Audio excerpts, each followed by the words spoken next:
Hello, everyone. Look, a quick message. I'll try and make it quick anyway. It's just in response to all of the mainstream media, to be quite honest, and I just would like somebody, particularly the vocal members of MSN, that have been vilifying the West Ham fans and refusing to kind of look deeper into why the fans are unhappy.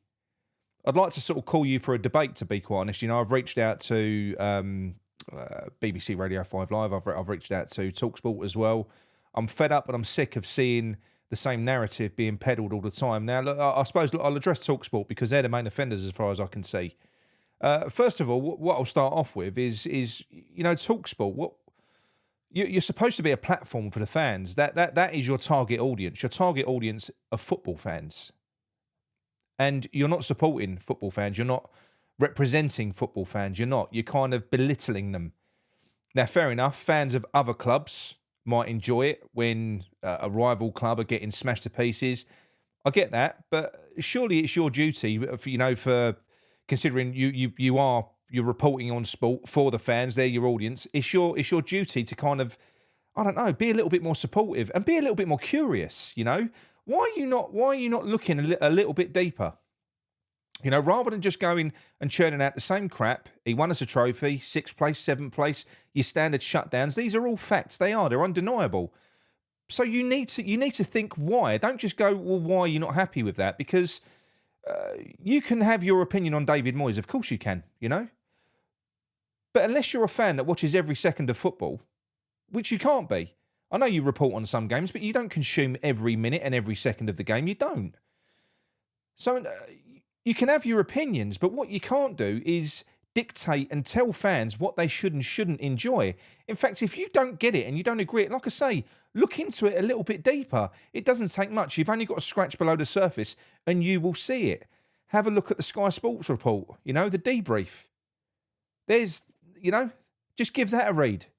That'll give you half an idea. And you'll go, yeah, but football's a results-based business.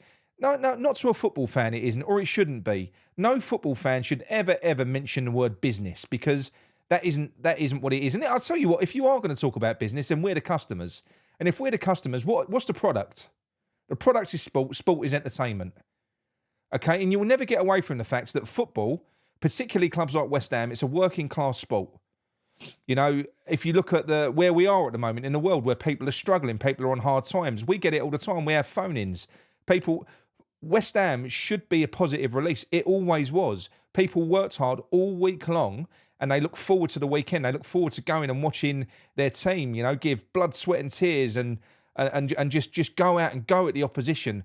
What we've got now is a game of chess. We're watching a load of millionaires just kind of strut about on a pitch with really gutless tactics. And I'm not blaming the players because I think the players are getting equally frustrated. We're seeing that now. We are. I'm not saying they're downing tools, but it's got to be as boring for them as it is for us. And it is boring. It's dull. It's soul-destroying. Especially when you look at the arena that we're having to watch it in if you just focus on the home games. To go home, you can look at, you know, virtually any game this season, but let's focus on Bournemouth, for instance. You know, we're literally camped in our own half. All the players behind the ball, and we've got such good players. You've got Kudus, you've got Paqueta, you've got Bone, you've got all of these players. And we set up as if we're Sheffield United. We've got nobody. You know, we're not saying that we want attractive, beautiful football like Man City. No, we don't. We just want our team to have a go. You know, that's kind of that's all we want. We want to attack the opposition and have a go. And we play the same way, the same stock tactic against whoever it is. Even Burnley. Burnley played us off the park. But it was only Kudus having a few moments of magic, smash and grabs, that got us out of it. As a channel, we've been saying the whole way through that the first part of this season has just been, look, it's been a fluke. It's been a fluke.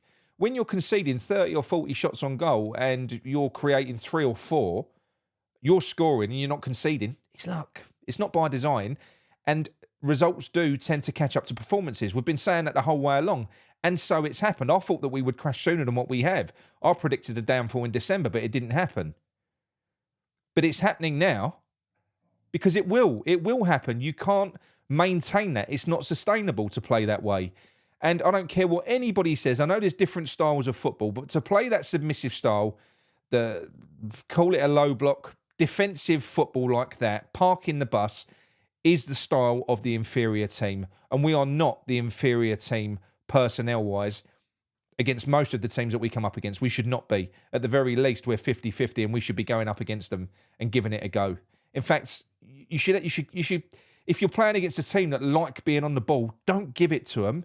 Get in their faces. So this is where we're all coming from. And we've had this for so long now. You keep referring to the trophy win. You keep referring to the fact that you won a trophy. Well, that trophy saved David Moyes' job. It saved his job. We had a 35-game relegation battle last year with Lucas Paqueta and Declan Rice in the team. He was gone if he didn't win that trophy. It saved his job. Yes, we had a great night. It was wonderful. First trophy in 43 years. But do you know what? That was not reason enough to keep him. At the top level, when you've invested 500 million over 4 years, which David Moyes has, you should be judged at the very top. And the very top is the Premier League. He failed last year. He failed at the tail end of the year before. And do you know what? He's failing this season, even though we've had good results. As I've said, it's been luck. And it's all coming out in the wash now. So, I just... Yeah, like I say, the European competition's the only thing that's given us any credibility now. We're crashed out the domestic cups again, like we did last year, in embarrassing fashion. The only thing that is giving us any credibility is beating third-rate European opponents, which we did last year. The route to the final, our squad value was worth more than all of the teams that we faced collectively on the route to the final. That was the gulf in class. It's like Man City winning the league when they're on fire. You expect it to happen. We were the Man City of that competition. It was great, but it ain't like winning the FA Cup where you're coming up against Premier League teams. You know, if Aston Villa don't win it this year, they've failed. So that was not a reason. It was an achievement, but it was not an overachievement. And it should not have given him the chance to go again, and it should not be keeping him in his job now, because all of the data from the first part of the season, when we were sitting in 6th, all of the data suggested we should have been fighting a relegation battle as opposed to sitting in 6th. We were top of the... What were we? We were top of the goals conceded charts, or thereabouts. We were down the bottom of the chances created, and we were down the bottom with the possession stats. So everything suggested, what are we doing in 6th? And the results have followed. You know, like I said, he spent 500 million. 500 million. We've got the oldest squad, or the second oldest squad in the league, and the smallest squad in the league. And we've spent the 8th most money throughout his duration, throughout his tenure. And we've got the 7th highest wage bill. And we're arriving at a situation in the summer where we need a massive rebuild. Huge.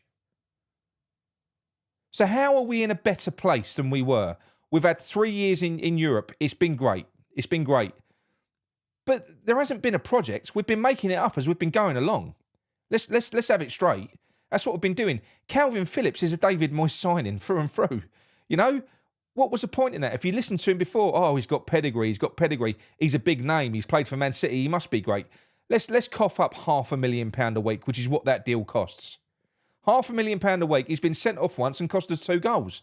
He ain't going to be fit and ready, if he ever is, until near the end of the season. It was a ridiculous signing.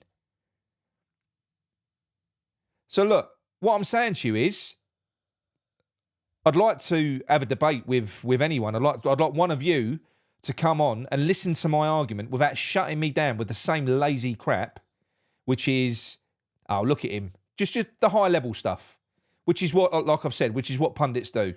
Snapshots. Look at your league position. Look at your recent form. I saw your goals on Match of the Day. Yeah, but you ain't living and breathing it, mate. You're not. Which means that you're not qualified to comment. You're not more qualified to comment than the fan that does.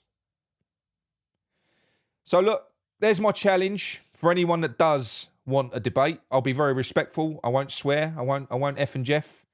Even though I'm renowned for that on the channel, I won't do that. I will be respectful. So either on your platform or on ours, one of the most critical, Chris Sutton, Don Hutchinson, who's come out, just lately, Jeff Stelling, whoever, Paul Merson, have a chat with me. And let's see where we go. Come on, you irons.